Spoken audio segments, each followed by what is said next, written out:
From the National Press Club in Washington, D.C., this is Rewind.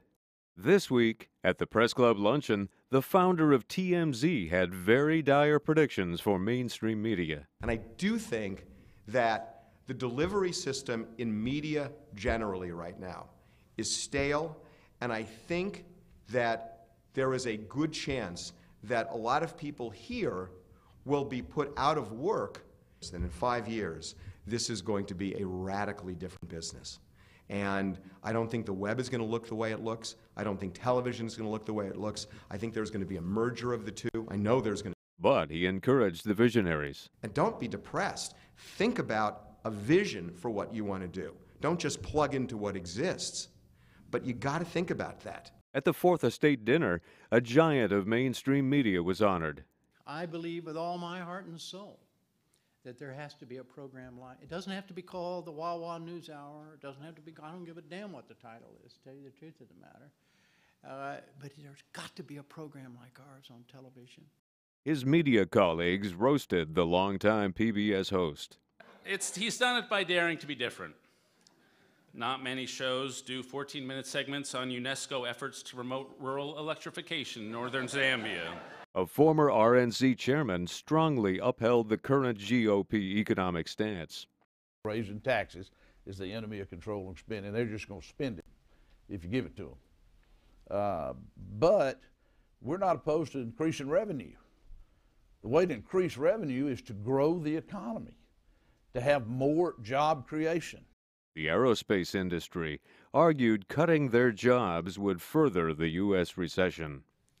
We cannot cut our way to prosperity. That's the Grecian Formula. And we've seen just how well that works. In Greece, austerity programs have led to higher unemployment, which led to even more severe austerity programs. It's a vicious downward spiral. Project Innocence is now targeting misconduct amongst prosecutors.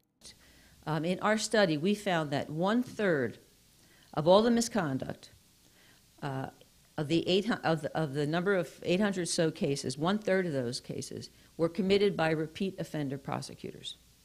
What that means is that we found 107 prosecutors responsible for 251 of the prosecutorial misconduct cases. In the broadcast studios, economic parallels were drawn between the new Vatican document and Occupy Wall Street.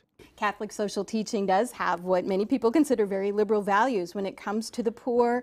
Some of the folks this week tried to associate this document with the Occupy Wall Street folks, and the Vatican officials said this was not a direct response to Occupy Wall Street, but I saw a lot of similar language. The Vatican document criticized excessive greed as being sinful and evil. Certainly that's a big theme with Occupy Wall Street. The 36th annual Marine Corps Marathon was kicked off by entertainer Drew Carey, who joined in the run. And I wanted to do the Marine Corps Marathon especially because of my time in the Marine Corps Reserves, because, I used to run, back then I ran like 10Ks, that's all I did. And then I thought to myself, one day I'm going to run a marathon. When I do, it's going to be the Marine Corps Marathon.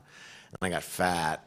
And then when I started losing weight and I started running again, I was like, oh man, I should do the Marine Corps Marathon. From the National Press Club, this is Rewind. I'm Phil Cordes.